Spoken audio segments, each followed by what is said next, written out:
back everyone for some more Apollo Justice Ace Attorney here on the Nintendo Switch, and we're ready to begin day one in the trial in the case against Vera Misham, who is accused of poisoning her father, Drew Misham, by means of atraquinine poisoning. But we are ready to hear what I'm guessing will be the key witness, which is a rather eccentric reporter that we met in the last episode, well, the later part of the last episode. But, I kind of don't like how this first day of the trial was split up, so it's going to be kind of like a mess how I end this episode and how I begin the next episode, but I'm going to try to make the transition as smooth as I possibly can. You'll see what I mean when you watch this episode and the next one. But before we get into things here, hope you guys have an awesome day today. Hope you guys doing well. So without further ado, let's begin day one of the trial.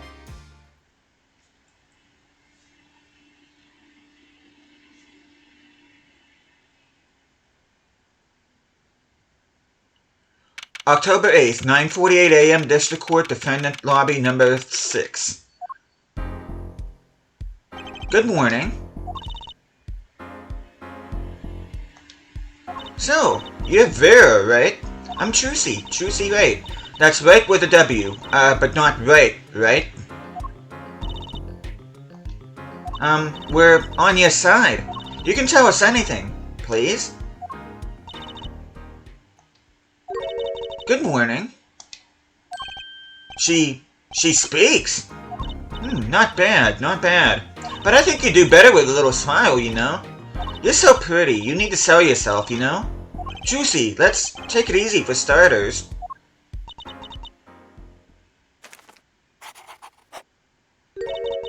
Thank you for taking my case, she drew a smiling face. Aww.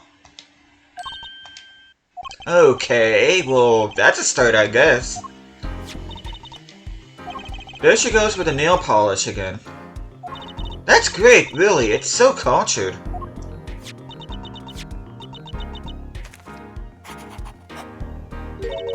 Want to try? Oh, really? Girls. The victim, Drew Misham, was a forger, and a stolen painting was found in the studio. A life of crime, really. And maybe one that led to his death. October 8th, 10 a.m., District Court, Courtroom Number 3. Well, we will now, begin the, trial of the Vera Misham. Is the judge okay? His voice is all raspy and he's looking all around all nervous like. The repercussions of today's trial will most likely be felt for a long time, and may indeed alter our legal system forever.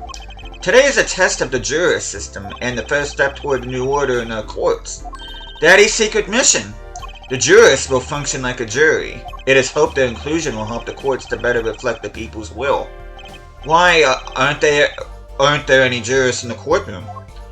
3 closed-circuit cameras watch this courtroom at all times. The jurists have access to everything that transpires. Jurists, Judge Well and Judge Cool. No, see here, Prosecutor Gavin. I was gonna say that. My apologies, there, Judge. Jurists, today, judge today's trial coolly, if you would be so kind. The jurists are unbound by the letter of the law. They don't affect the trial with evidence, but by their feelings. And we're about to find out just what effect they're going to have. Very well, Prosecutor Gavin, the details of the case of your word. The victim is the painter, Drew Misham. He was killed in his own studio. His coffee was poisoned. By whom, you ask? By none other than the defendant, Vera Misham. Objection! There wasn't any poison in the coffee. Achtung, someone has been doing their homework. Indeed, poison was not present in the coffee, but on the mug itself. The mug? Oh, residue was found on the rim, I see. The autopsy report describes the manner of our victim's death. The court accepts this as evidence. Misham's autopsy report added to the court record, death by atraquinine poisoning, estimated time of death between 9 and 9:30 p.m. According to this report, the victim's death was caused by atraquinine poisoning. A chemical compound that does not occur naturally. Lethal dosage is a mere 0.002 milligrams. A touch of quinine in the body is the touch of the reaper's size. Very well, Prosecutor Gavin, you may present your witness. I have for you today a simple man for a simple case. A man who witnessed the murder in its entirety. That journalist, no doubt. The witness will state his name and occupation. Ah, right. Well, for starters, my name's Spark Brushel. My job is a lone observer of the world. In other words, a freelance journalist, right? If you don't mind, I'd like to state something here for the record as I forget to mute my phone. Sorry about that. Yes, Mr. Brushel. I dislike conclusions, specifically the aspect of jumping to conclusions. Preconceptions make Perk's sandbox of endless desert waste, end quote. But you are a journalist. You said so yourself yesterday. Well, that's true, yes, but you must understand, I stand before you today a man with a dream. I'm offering you my testimony in exchange for exclusive rights to this story. Scoop turns Mr. Brushel into that Mr. Brushel, end quote. Let's hear your testimony then, shall we? A simple case, eh, Gavin? For me, the jury is still out. Witness testimony. The journalist's story. I visited the studio around 9 that night to do the interview. The first outsider to enter the atelier, journalist history made, end quote. His daughter brought us coffee right after we started. And you know what happened next? Star falls, end quote. No one else entered the room besides her the whole time. Sorry if you hear that in the background.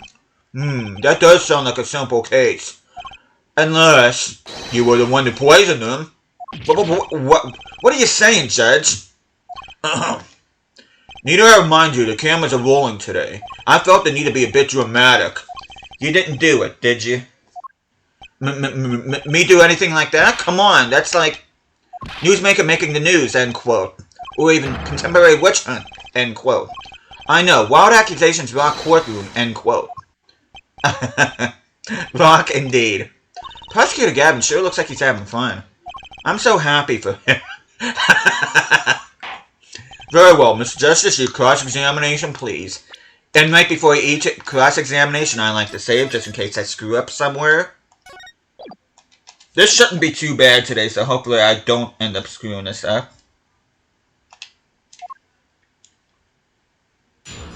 Cross-examination. The journalist's story. He visited the studio around 9 that night. He was first outsider to enter. His daughter brought the coffee right after they started. And you know what happened next? Star falls. What's this about a star falling? Star falls, huh? It's like an old telegram. Send money. Over. Zowie, you don't know? That's like a journalism code word. An important personage passes away. The star falls, get it? But there's no gravity in space, is there? I wouldn't think stars could fall, really. Does this matter? Oh boy, this is good stuff. Good stuff. How about star breaks? Nah, lacks punch. I know. Star dies. Nah, lacks imagination. Of course, you could go with Drew dies, straight to the point. I like it. I think we need to hear about something a little more substantial. Well, I want to hear a little bit more about the star's coffee. You say Mr. Misham had the coffee, too.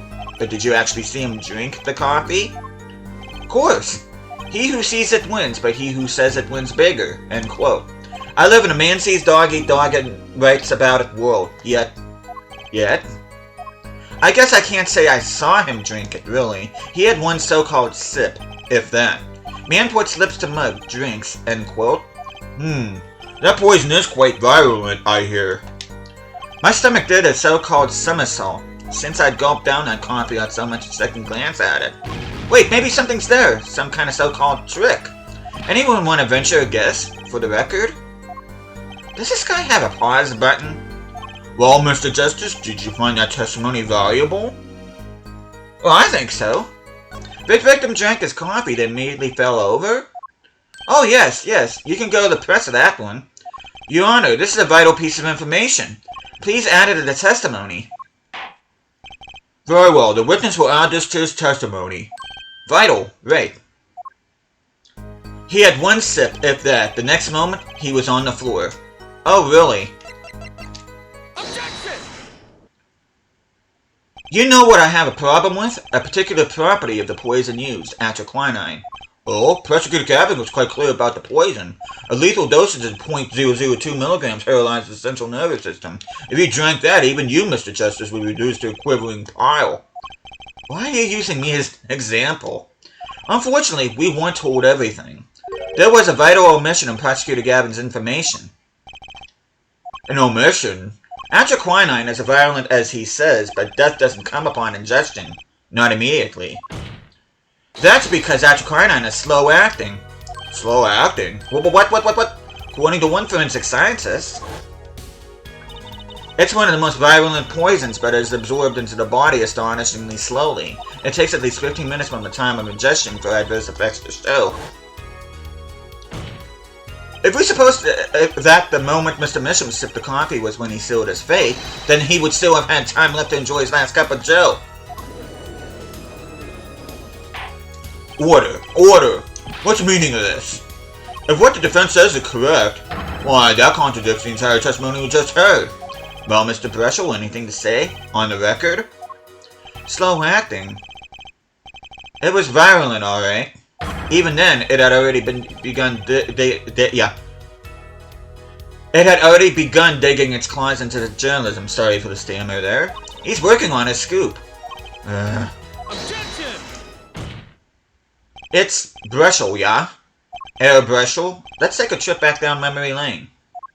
Huh? Did the victim really die the instant he took a sip? Think it over. This is vital. You know what I think? I think that was a not-so-subliminal suggestion, end quote. I admit it does cause a problem if he died when you say he died. I would be forced to say Auf Wiedersehen into my simple case. And you would be forced to say farewell to your article. Come again? You can't write a story based on conjecture, can you? And as the case drags on, other reporters will pick up the scent. And you'll be forced to kiss your exclusive scoop goodbye. Scoop. Look, wait. Just wait a second. Just 1 second. We're waiting. Out with it. I think I just recalled a so-called important detail. A revival of recollection, end quote. A story survival, end quote. Attorney utterly confused, end quote. Actually, I did notice something when I visited the studio. I heard a poison that takes its sweet time, see? But not what I've been saying for the last few minutes, apparently. Mr. Breschel, are you saying you noticed something that explains what happened? You bet I am. The antidote for a poisonous contradiction, end quote, you might say. Or, I still have no idea what you're talking about, end quote, I might say. I figured it out, but only after an in-depth interview. See? Thanks to my journalism skills, I know who poisoned that coffee. Order! As far as I can tell, the witness is standing by his testimony, that Mr. Misham died the instant after he drank. Of course I'm standing by my testimony, and my dream of exclusive rights to this story. Ugh. I suppose it was too much to hope for. What was? Of course he wouldn't choose a simple case. Not him. Him? Phoenix Ray. Who else? Achtung, Herr Breschel. Report first if you would. What is it that you noticed? This court is a critical trial of the jury system. I'm afraid no room for doubt is permissible. You will testify to the court about what you noticed. Witness testimony, what Breschel noticed. When I arrived at the studio, Mr. Misham was at his desk. He seemed to be writing a letter, but he quickly sealed the envelope. I thought nothing of it at the time, of course. Now that I think about it, what if he was writing a suicide note? Suicide note? Yes, he had this look on his face. Man's face inscrutable as a quadratic equation, end quote. Suicide? Poor Mr. Misham. But that means Vera is innocent. Would someone commit suicide in the middle of an interview? Oh. Very well, you may begin your cross-examination.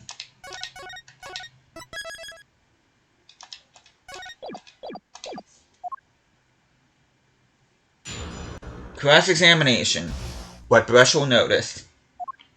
Okay, when he arrived, Mr. Misham was at his desk. He seemed to be writing a letter, but he quickly sealed the envelope. So he put the letter away when he saw you? Early reporter gets warm, end quote. That's my secret. I'm not sure I follow. It's the night of the interview. I arrive 15 minutes ahead of schedule. The handle turns, the door opens, and I barge in. Are you sure that's okay to do? I mean, isn't that unlawful entry, really? Mr. Misham sure seemed to think so. You should have seen him. He crammed his letter into that yellow envelope as fast as he could. I know a secret when I spot one, and that was one. It does seem significant. Well, Mr. Justice? I wonder. It does have the ring of something important. Yeah, we're gonna add that to the testimony. The defense finds this testimony vital, Your Honor. Very well, please order the testimony then. And I just caught something too. I'm not sure if you guys caught it, but I sure. Hey, why not? My account comes free of charge. It was a yellow envelope. I heard it was left at the... Yellow? I'm sorry, buddy, but it was not a yellow envelope. It was a red envelope. Objection! As it just so happens, there was a single letter in the desk drawer at the scene. In a red envelope. What? I like that. Prosecutor Gavin. Yes? Was a yellow envelope found at the scene of the crime? Unfortunately, no. But, Air Forehead, it's easy to mistake the color of an envelope. I guess. But not this envelope. You see, it was postmarked already, 7 years ago.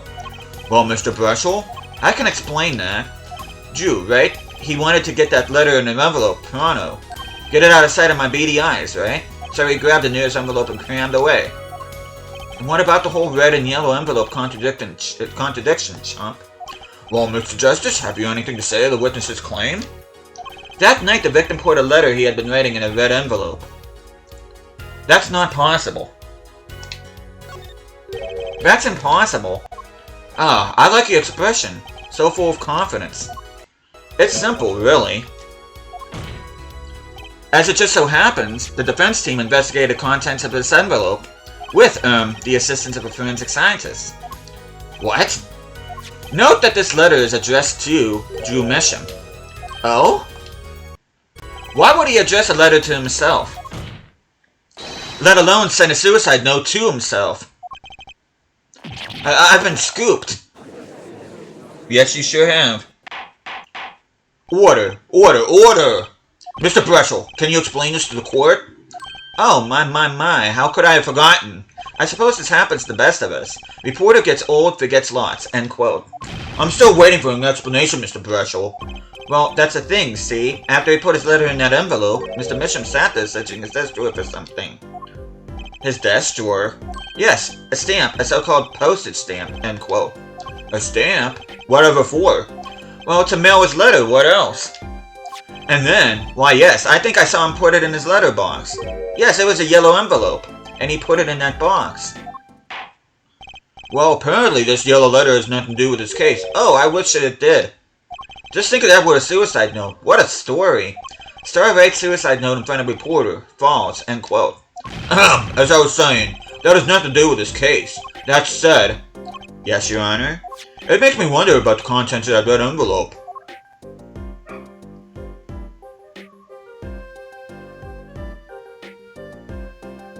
And that's exactly what we found out through Emma's X-ray machine.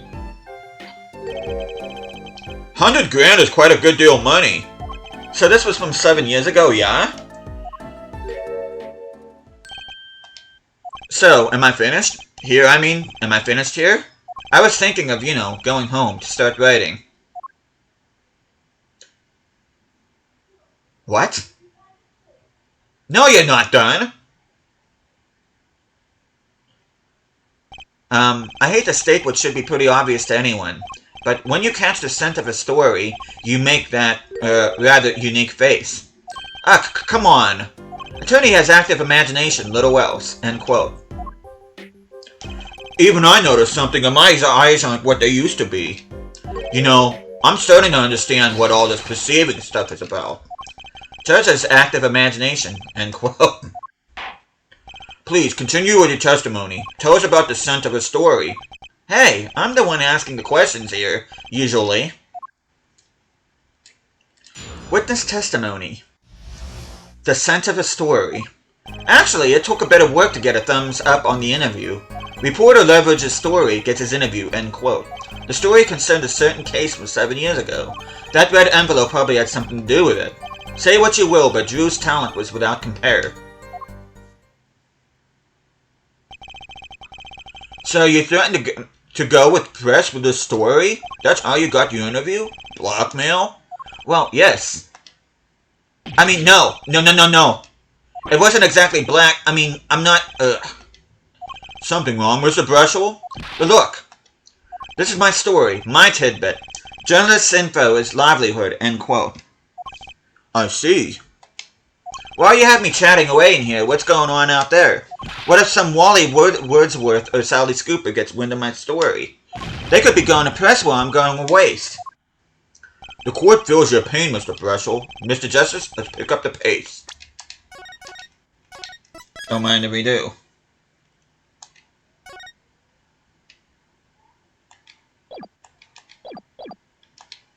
Certain case 7 years ago. Wait, 7 years ago? Cross-examination. Okay. So you took a bit thumbs up to get the interview. Reporter leverages story. Story concerns certain case from 7 years ago. That red envelope probably has something to do with it. Say what you will, but we're gonna perceive that.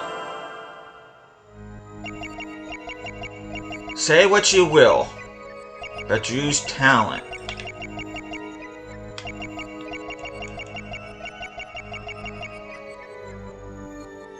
Okay, let's hear that again.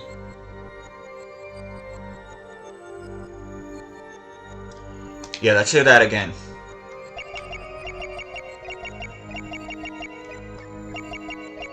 Oh! Gotcha! There we go. He's sweating underneath his right armpit. Sweat much, Mr. Brushel? Yeah, well, a man can't help his glands, you know. It's more than that. When Mr. Misham's talent was mentioned, you suddenly began to sweat buckets. Ah, you're hiding something about his talent. What? That's ridiculous. Evidence time. Let's show where Mr. Misham's true talent lay. It just so happens I have evidence showing the talent mentioned in that letter. Well, what about this? This painting was found in Mr. Misham's studio. There are two problems with this painting. The first is the one that was painted by Mr. Misham. The second is that there was another painting in the studio which looked exactly like this one, except it was only half done. Then we have a letter discussing a payment of $100 grand, which suggests a certain business operation. The business of making forgeries. That'll never not be funny to me. I think I might make that as my thumbnail. I'm sorry, I'm having too much fun with this. That is all, Your Honor. Everyone, please, everyone. Can we keep this private, please? This is my story, my scoop. Forgery, that's a serious crime. Drew Misham is known as an artist these days, but there were rumors he dabbled in another kind of art until a few years back. Another art, meaning forgery? Drew Misham was talented, alright. Talented at making precise, detailed fakes. A fact that certain criminal elements were quick to discover. Criminal elements? What? You can't seriously be talking about... Exactly. I'm talking about forging evidence. The rumors started circulating 7 years ago. So 7 years ago? So are we to understand that this letter, this payment of $100 grand was for... Exactly. Forged evidence. Ned's tidy profit, end quote. Order! Order! Order! Why, it's like our victim was living a double life. Aha, this is my chance. So the victim had ties to the criminal world, right? He could have had plenty of enemies we know nothing about. Objection! This is my first time hearing of this criminal world. We certainly found no criminal connections when we conducted our investigation. Objection! But how do you explain all this money? You have to admit there's a possibility of some illegal activity here. Objection! But there is no proof tying this letter to our case. Our case was, and remains, simple from the beginning. Only the defendant could have poisoned that mug that night. And you, of course. Hey, the only thing I poison is my pen when I'm writing reviews. Mr. Brussel, your testimony at this point has been quite unreliable. It doesn't speak well of your reporting acumen. What are you talking about? My journalism is rock solid. Journalism so solid you could stand an elephant on it. End quote. In any case, let's hear a summarized recap of your testimony. If we can ascertain the situation in that studio from the recap, the trial is over. Apollo, what's he talking about? The cross-examination showed Mr. Brussel didn't have reason or means to poison him. As long as there's no other suspects, then the killer had to be Vera. That's what. This next testimony is our last chance. Mr. Brussel, your testimony, please. Witness testimony. The interview, a recap. The only other person in the studio that night was the defendant. It was Vera who poured the coffee. She admitted that as much herself. The only thing that touched Drew's lips during the interview was that mug, and nothing left that studio after he died. Nothing. Clearly, the only one who could have poisoned him was his daughter. Nice testimony. Clear, succinct, and without room for doubt. Aw, shucks. You really think so? I believe this clarifies the situation that night. Very well, Miss Justice, you may begin your final cross-examination. And what we're going to do here is we're going to save here, and we're going to actually end the episode here, and we're going to begin the next episode by cross-examination, this testimony. And then we'll also be finishing day 1 of the trial here, the next episode as well, so hopefully you guys are looking forward to it. And you guys will have a better understanding why I paused at this particular point when you watch the next episode. So hopefully you guys are looking forward to that. But thank you guys so much for watching this. Hope you guys are enjoying the series so far. I'll be seeing you guys again next time.